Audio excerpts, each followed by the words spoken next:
नमस्कार, NDTV special में स्वागत है आपका। मैं हूं आपके साथ अमृत तिवारी। सट्टा एडिक्शन, जी हाँ, शायद इससे पहले आपने ऐसे शब्द ना सुने हों, लेकिन एडिक्शन आपको पता होगा। एडिक्शन मतलब किसी चीज की लत। ये बिल्कुल वैसा ही है और ये खबर सीधे सीधे आपसे जुड़ी है, तो आपका इसे देखना और समझना बेहद मायने रखता है। अब आपको बताते हैं मामला है क्या और क्या वजह है जिस वजह से आज हम इस खास मुद्दे पर चर्चा करने वाले हैं। मध्य प्रदेश के उज्जैन में पुलिस ने सट्टे के खिलाफ बड़ी कार्रवाई की है। पुलिस ने बिल्डर के ठिकानों से 15 करोड़ से ज्यादा कैश बरामद किए हैं। इसके साथ ही अब तक 9 लोगों की गिरफ्तारी हुई है। पुलिस ने क्रिकेट के सट्टे के इस्तेमाल, मोबाइल में इस्तेमाल होने वाले मोबाइल फोन और अन्य कुछ चीजें जिसमें लैपटॉप भी है, कई आधुनिक उपकरण जो हैं उसे जब्त किया है। खबर है कि मुख्य आरोपी बिल्डर पीयूष चोपड़ा अभी भी फरार है। पुलिस ने बिल्डर पीयूष चोपड़ा के दोनों मुसद्देपुरा और कृष्णा पार्क स्थित घरों पर कार्रवाई की है। कैश इतना था कि गिनने के लिए मशीन मंगवानी पड़ी। उज्जैन पुलिस का कहना है कि करोड़ों रुपए का क्रिकेट का सट्टा पकड़ाया है, जिसका जल्द ही खुलासा किया जाएगा।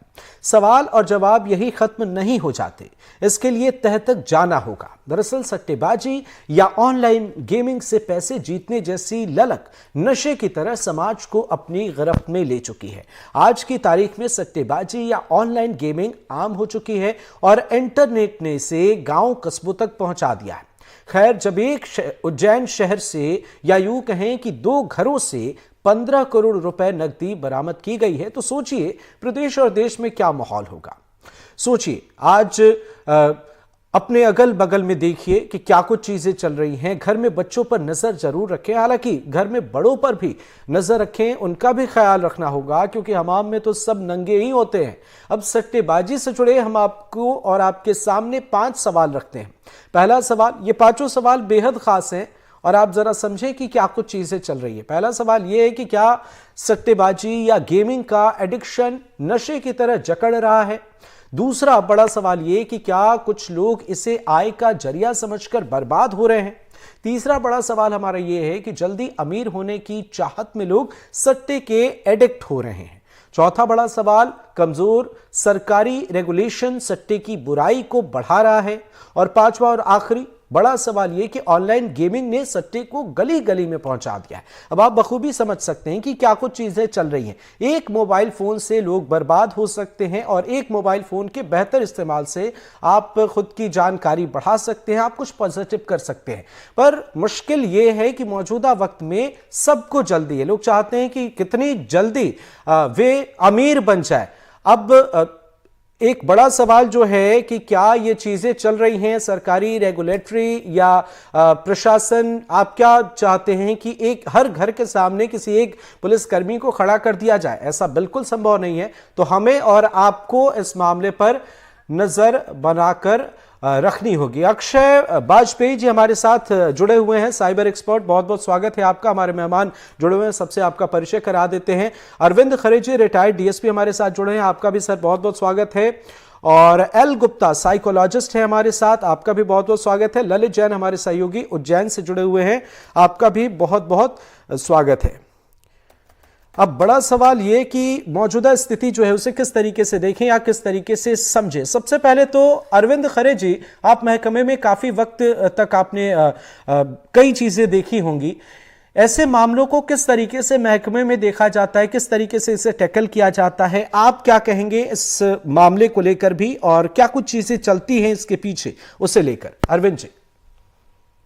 में जो उज्जैन पुलिस ने कार्रवाई की है, मेरे ख्याल से मध्य प्रदेश में हिस्टोरिकल कार्रवाई है। इतनी बड़ी जब्ती, इतनी बड़े सही ढंग से जो पुलिस ने कार्रवाई की, उसके लिए उज्जैन पुलिस बधाई की पात्र है। अब आते ही आपकी सामाजिक या कानूनी प्रक्रिया में जो जुआ एक्ट है, गैम्बलिंग एक्ट है मध्य प्रदेश का, तो भारत का, वो जमानती है, बहुत हल्का अपराध है। जब तक इसमें कठोर धाराएं, कठोर संशोधन नहीं होंगे, जब तक इसमें समाज में जुआ से और सट्टेबाजी से किसी को डर नहीं लगता। इसलिए जो आपने शब्द इस्तेमाल किया, सट्टा एडिक्शन इसलिए है कि जमानती अपराध है, छोटा सा अपराध है। थाने में हवलदार स्तर का आदमी इनकी जमानत ले लेता है, जुआड़ियों की और सटोरियों की। इसके लिए कानून में बहुत प्रबल सुधार की आवश्यकता है, कठोर कानून लागू हो। यानी पुलिस के हाथ बंधे हुए हैं अरविंद जी। हाँ, चूंकि पुलिस जमानती अपराध होता है तो पुलिस को जमानत देना पड़ती है। वो अलग है कि पुलिस अपनी रिस्क पे उनको जमानत ना देके हवालात बंद कर देता, 151 लगा देते, या कुछ अच्छे पुलिस अधिकारी IT एक्ट का यूज कर लेते, उनको बेल नहीं देते। लेकिन सामान्यतः ये अपराध है जो टेक्निकली है, छोटे स्तर का अपराध है। बिल्कुल सही आपने कहा।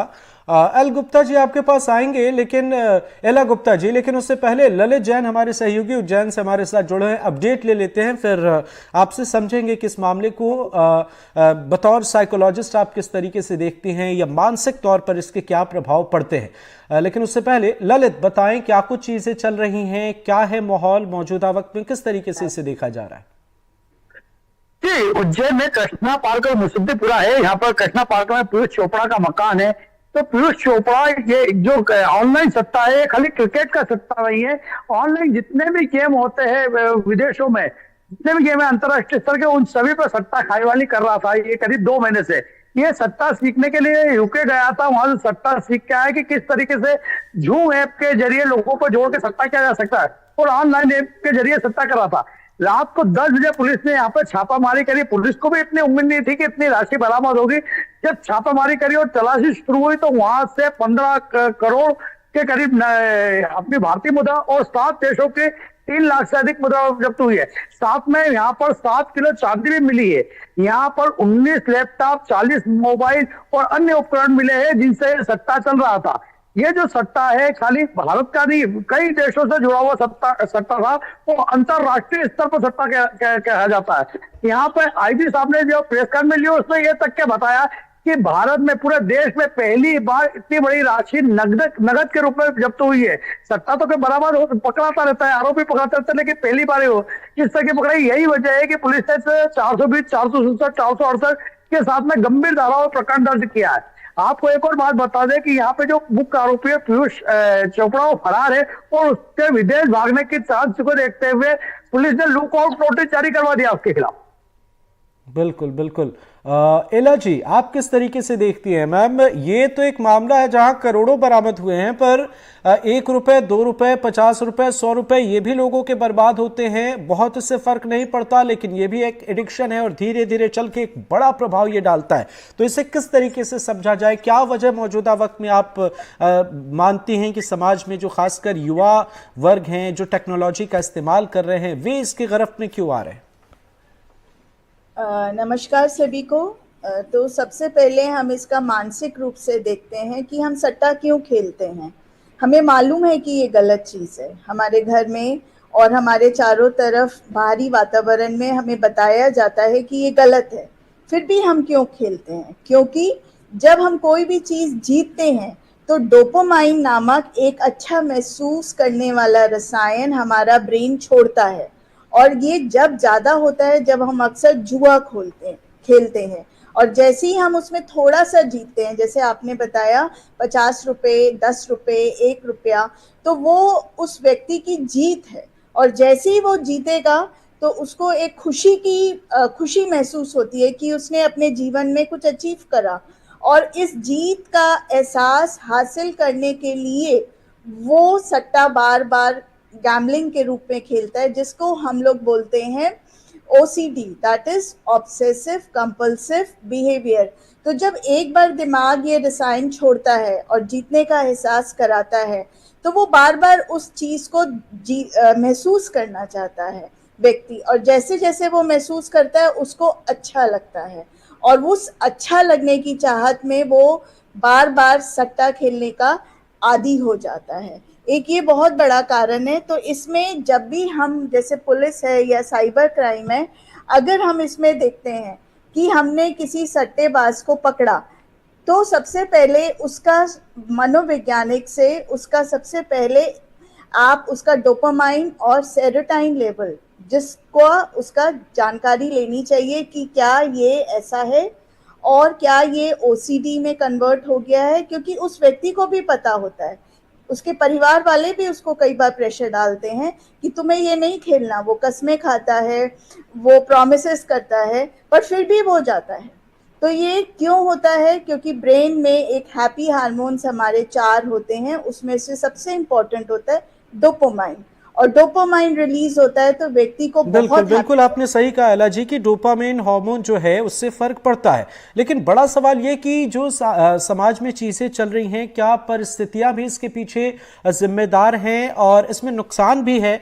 सिर्फ पॉजिटिविटी ही नहीं है उनके सामने, अगर हम उन्हें अपनी जगह पर रख कर देखें तो क्या इसके लिए परिस्थितियां भी जिम्मेदार हैं? उसे किस तरीके से ठीक किया जा सकता है? किस तरीके से मैसेज दिए जा सकते हैं?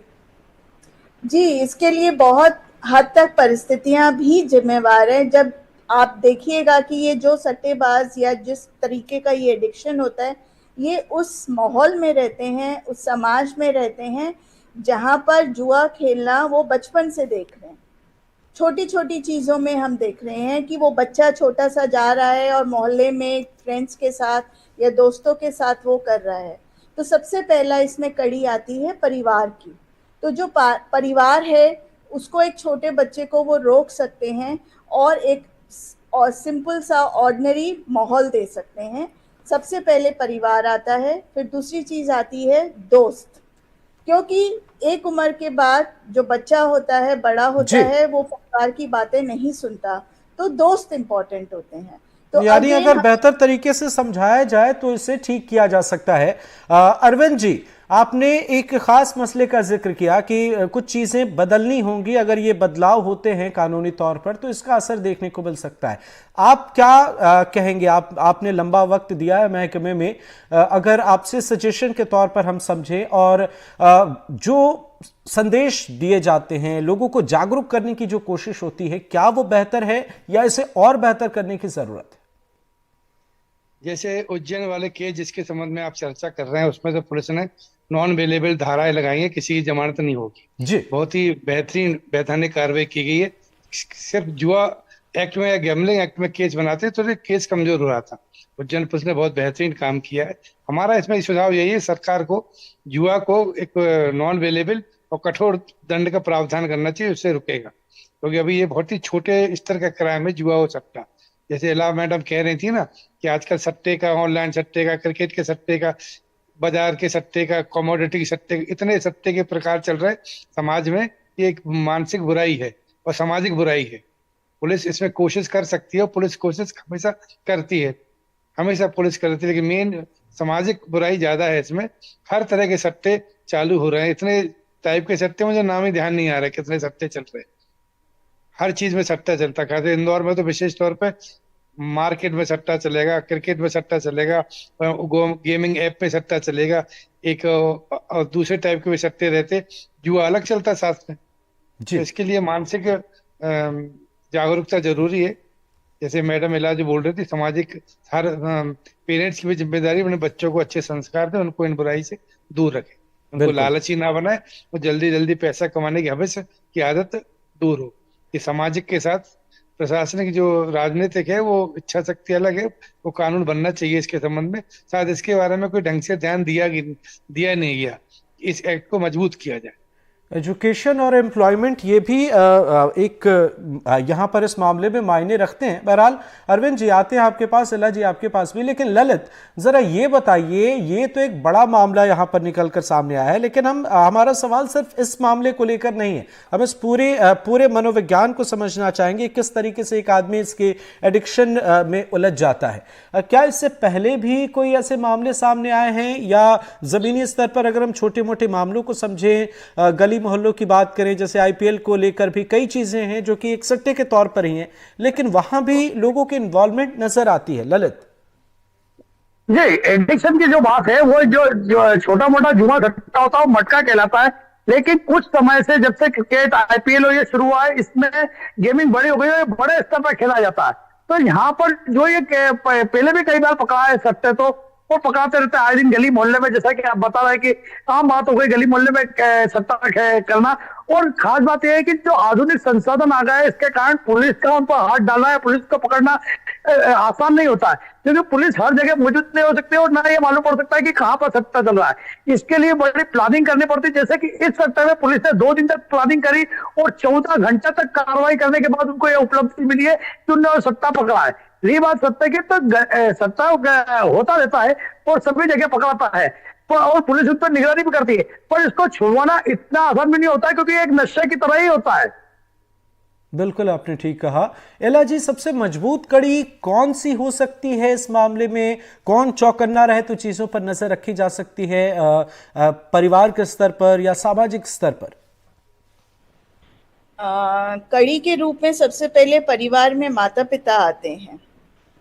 अगर वो बच्चों से बहुत आशा ना रखें, आशा ज़रूर रखो, ज़रूर रखनी भी चाहिए क्योंकि वो हमारे बच्चे हैं, बट इतनी आशा ना रखें और घर में जो बातचीत होती है उसमें पैसे को बहुत इम्पोर्टेंस ना दें। तो एक कड़ी ये होती है। दूसरी कड़ी होती है दोस्त, जैसा मैंने आपको पहले भी बताया। तीसरी कड़ी होती है हम कहाँ पे काम कर रहे हैं।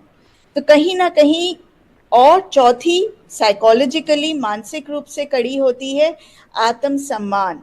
कई बार क्या होता है, किसी भी व्यक्ति का आत्मसम्मान बार बार ठेस लगती है उसको, तो उसको सबसे इजी गेटवे लगता है कि मैं सट्टा खेलूं और मैं बहुत सारा पैसा कमाऊं, और जिससे कि मेरे पास पावर आ जाए और मैं उस पावर को इस्तेमाल करके आगे अपने जीवन में बढ़ूं। तो ये जल्दी से जल्दी पैसा कमाने के लिए। तो यहाँ पर कड़ी सबसे पहले मैं फिर कहूँगी परिवार आता है, फिर दोस्त आते हैं, फिर जहाँ पे वो काम कर रहा है व्यक्ति वो जगह आती है, और चौथी चीज़ मोबाइल फ़ोन। आज हम बहुत ही अच्छे टाइम पे हैं टेक्नोलॉजिकली। अगर हम देखें तो जैसे आज मैं रायपुर में हूँ और आप लोग शायद कहीं और हैं, तो भी हम लोग आपस में सब कनेक्टेड हैं। तो ये टेक्नोलॉजी का एक बहुत अच्छा उपयोग है। पर इसके साथ ही साथ जैसे सर ने बताया कि अभी कई तरीके के सट्टे हैं जिनका हमें नाम भी नहीं पता है। तो पहले तो साधारण सट्टे होते थे और अभी तो ऑनलाइन सट्टा है। तो वहाँ पे हमें नहीं पता कि कब कौन सा कहाँ पे हमारे मोबाइल पे आए। इवन मैं भी एक महिला होने के नाते मोबाइल पे मुझे लालच आ जाए और मैं उस नशे की गिरफ्त में हो जाऊं। शुरू में मैं 10,000 कमाऊं, फिर मुझे लगे नहीं अगली बार मैं 15,000 कमाऊं। तो यहाँ पर हमारी सरकार को इस तरह के नियम बनाने चाहिए कि अगर इस तरह के एप्स जनरेट हो रहे हैं या गूगल में ऐसा कुछ आ रहा है तो वो उसको कंट्रोल करे। नहीं तो फिर हमारी जो फ्यूचर जनरेशन है हम उनको नहीं रोक सकते, क्योंकि अभी टेक्नोलॉजी जी, सबके हाथ में है। आपने बिल्कुल सही कहा। पिछले दिनों एक खबर सामने आई थी जहां एक गवर्नमेंट एम्प्लॉय, महिला गवर्नमेंट एम्प्लॉय थी, उन्होंने गेमिंग में पैसे बढ़ाने के चक्कर में उन्होंने कुछ पैसे लगाए थे और नुकसान के बाद उन्होंने सुसाइड कर लिया था। उनके हस्बैंड भी गवर्नमेंट टीचर। तो ये बड़ी आश्चर्य की बात है। अरविंद जी, एक बड़ा सवाल ये है, हम जरा समझना चाहेंगे, पहले के मुकाबले आपने एक लंबा वक्त दिया है महकमे में, तो शुरुआती वक्त की बात करें, बाद की बात करें, अगर हम एक दशक को समझे कि 10 साल पहले की चीजें क्या थी, मौजूदा वक्त में चीजें क्या हैं, तो आप क्या कहेंगे, इसमें कितनी वृद्धि देखने को मिल रही है? दूसरा एक बड़ा सवाल आपसे यह समझना चाहेंगे कि ऐसे कई मामले सामने आते होंगे, छोटे बड़े, कई मामलों में आप पेरेंट्स को भी बुलाते होंगे, वे क्या कहते हैं ऐसे मामलों में? क्या उन्हें जानकारी नहीं होती या फिर क्या कहते हैं कि उनके बच्चे उनकी बात नहीं मानते हैं? क्या कुछ चीजें रही हैं? हमारे टाइम पे मतलब 10-20 साल पहले और आज के तारीख में ऑनलाइन गेमिंग सट्टे अंतर्राष्ट्रीय स्तर पर चलते हैं। अभी आपने शायद चुनाव में सुना होगा महादेव ऐप का सट्टा। अब जो सट्टे का व्यापार है इतना विस्तृत हो चुका है, तो छोटे मोटे पुलिस पकड़ती है कि बहुत ही छोटे मोटे लोग हैं ये हजारों नहीं लाखों करोड़ों का बिजनेस है ये। मेरे ख्याल से पूरे अंतर्राष्ट्रीय स्तर पर चलता है। इसको भारत सरकार और संचार विभाग और बहुत ही हाई स्तर पे इसको कंट्रोल किया जा सकता है। छोटे मोटे ऑनलाइन गेमिंग सट्टे में जो पकड़े जाते हैं ना, ये बड़े मामूली से केस हैं जो हम लोग पकड़ते हैं इस समय। जो इंदौर में, ग्वालियर में जो छोटे मोटे पकड़े जाते हैं, बहुत ही मतलब पत्ते हैं ये। एक्चुअली जड़ वो है जहाँ से ये जनरेट होता है, ये सट्टे ऑनलाइन गेमिंग का, जहाँ से ये बिजनेस जनरेट होता है, वहां पर अटैक करना पड़ेगा, वहां रोकना पड़ता है। उसको सिर्फ भारत सरकार और प्रदेश सरकारी स्तर पर कर सकती है। दूसरे पृष्ठ का सवाल ये है कि जब भी सटोरिया या जुआड़ी पकड़ते हैं तो ऑटोमेटिक उनके पेरेंट्स ही बीच जमानत के लिए आते हैं और जमानत पर छोड़ते हैं, उन्हें ताकीद देते कोई अपने बच्चे को कंट्रोल करे। बिल्कुल अरविंद जी, एक बड़ा सवाल ये है कि कई ऐसे ऐप हैं या कई वो प्लेटफॉर्म हैं जहां पर ये चीज़ें हो रही हैं, लेकिन उन्होंने इस तरीके से इसे प्रेजेंट किया है या अप्रूवल उन्होंने लिए हैं कि ये लीगल नज़र आते हैं। अगर हम इस नज़र से देखें तो ये चीज़ें घुमा फिरा के वही हैं। तो उस मामले को लेकर आप क्या कहेंगे? क्या वहां पर सख्ती दिखाने की ज़रूरत है? सरकार को इस मामले में कुछ इम्प्रूव करने की ज़रूरत है खुद को? भारत का जो आईटी डिपार्टमेंट है हमारा, और जो साइबर सेल है, इतना स्मार्ट है, इतना एक्टिव है, स्टेट का और सेंट्रल का। वो इनकी सारी चालाकी, सारी बदमाशी को आराम से पकड़ सकता है, लेकिन उसके लिए राजनीतिक इच्छा शक्ति चाहिए बड़े हाई स्तर पर। इतने बड़े चालाक लोग नहीं है कि पुलिस उन्हें ना पकड़ पाए। तो पुलिस के जो साइबर सेल और साइबर एक्सपर्ट हैं, बड़े इंटेलिजेंट और इंटेलेक्चुअल अफसर पुलिस डिपार्टमेंट में रहते हैं, वो सब पकड़ सकते हैं। लेकिन उसके लिए हाई स्तर की कार्रवाई चाहिए प्रदेश के मुखिया की और देश के मुखिया की, खासतौर से फाइनेंस मिनिस्टर्स की। बिल्कुल, आपने बिल्कुल सही कहा। तो मजबूत इच्छा शक्ति की सियासी तौर पर तो ज़रूरत है ही। एला जी, आपने बिल्कुल सही मसले का जिक्र किया था कि परिवार में नज़र रखी जाए। अगर पेरेंट्स बच्चों को समझाते हैं हर एक मामले में, लेकिन बड़ी मुश्किल तो ये है कि बहुत सारे लोगों को जानकारी ही नहीं है। बहुत ऐसे पेरेंट्स हैं जिन्हें पता ही नहीं है कि क्या कुछ चीज़ें चलती हैं, और उन्हें ये पता ही नहीं है। तो फिर वे किस तरीके से, क्या कुछ किया जाए समाज में, क्या जागरूकता के लिए क्या कुछ संदेश पहुंचाए जाएं, या क्या कुछ किया जा सकता है अगर सरकार करे तो उससे फर्क पड़ेगा? जैसे सरकार, अगर सरकार चाहे, जैसे सर ने बोला राजनीतिक, और जैसे हमारे छत्तीसगढ़ में महादेव ऐप जो हर एक किसी के पास था और हर एक किसी ने उसमें नुकसान फायदा जो भी किया। तो यहाँ पे हम सिर्फ जागरूकता लाने के लिए हम छोटे छोटे आपके मीडिया के थ्रू प्रोग्राम्स कर सकते हैं, जिसमें हम बता सकते हैं, हम एडवर्टीजमेंट कर सकते हैं, हम होर्डिंग्स लगा सकते हैं, हम स्कूलों में जाके बच्चों को बता सकते हैं, छोटे छोटे से वर्कशॉप्स कर सकते हैं पुलिस के साथ।